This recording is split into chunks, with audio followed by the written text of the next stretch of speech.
గురుగారు, కుంభరాశి వారికి ఈ వారం ఎలా ఉండనుంది? కుంభరాశి వారికి 3 గ్రహాలు చక్కగా అనుకూలిస్తున్నాయమ్మా. 3వ రాశిలో రవి శుక్రుడు, 2లో బుధుడు. ఉద్యోగ ఫలితం శుభప్రదం. ఆశించిన ఫలితాలు వెంటనే వస్తాయి. చేస్తున్న ప్రయత్నాల్లో పురోగతి ఉంటుంది. అధికారుల ప్రశంసలు పొందుతారు. తోటి వారి నుండి తగినంత ప్రోత్సాహం లభిస్తుంది. మీ మంచితనం మిమ్మల్ని సదా ముందుకు నడిపిస్తుంది.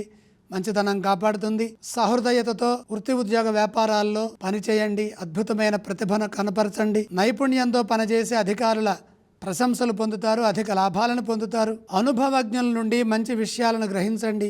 అవసరాలను దృష్టిలో పెట్టుకొని విజ్ఞానపరమైన జ్ఞానాన్ని పొందండి. కాలానుగుణంగా నిర్ణయాలు తీసుకుంటే ఎటువంటి ఇబ్బందులు ఉండవు.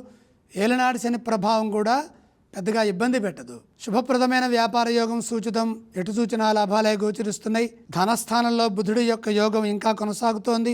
ఆర్థిక స్థితిగతులు వ్యాపార రీత్యా శుభాన్ని ఇస్తాయి. అలాగే శుక్రుడు 3లో ఉండటం వల్ల కూడా ధనయోగం చాలా బాగుంటుంది. గృహ నిర్మాణాది యోగాలు అనుకూలిస్తాయి. వాహన యోగాలు కలిసి వస్తాయి.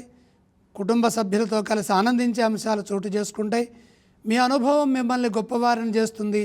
మీ నుండి కొందరికి మేలు జరుగుతుంది. శాంతియుత మార్గంలో ముందుకు సాగండి. ప్రశాంతమైన జీవనం లభిస్తుంది.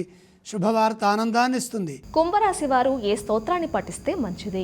కుంభరాశి వారు ఇష్టదైవాన్ని స్మరించడం మంచిది. గురుగారు, ఈ రాశి వారు ఏ ఆలయాన్ని సందర్శించాలి? 4లో గురువు ఉన్నారు. గురుగ్రహాన్ని దర్శించండి. వీరు ఏవి దానం చేస్తే మంచిదంటారు? శనగల దానంగా సమర్పించండి.